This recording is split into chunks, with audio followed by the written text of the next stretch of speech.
మామిడికాయ మజ్జిగ చారు. దీనికోసం పుల్లటి మామిడి తురుము 1 కప్పు, హాఫ్ కప్పు పచ్చి కొబ్బరి తురుము, 4 పచ్చిమిరపకాయలు, కొద్దిగా కరివేపాకు, వాటర్ వేసి మిక్సీ పట్టుకొని పక్కకు పెట్టుకోవాలి.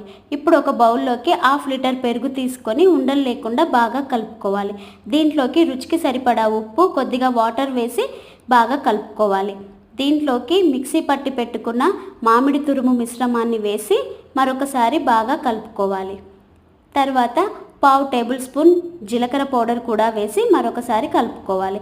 ఇప్పుడు తాలింపు కోసము స్టవ్ పై గిన్నె పెట్టి 1 టేబుల్ స్పూన్ ఆయిల్ వేసి ఆయిల్ హీట్ అయ్యాక మెంతులు, ఆవాలు, జీలకర్ర, ఎండుమిర్చి, కరివేపాకు వేసి తాలింపు పెట్టుకోవాలి. ఇప్పుడు ఈ తాలింపు మిశ్రమాన్ని మజ్జిగలోకి వేసుకొని బాగా కలుపుకోవాలి. తర్వాత కొత్తిమీర కూడా వేసుకోవాలి. అంతే అండి, ఎంతో టేస్టీ అయిన మామిడికాయ మజ్జిగ చారు రెడీ. మీకు కనుక ఈ వీడియో నచ్చినట్లయితే ప్లీజ్ లైక్ అండ్ సబ్స్క్రైబ్.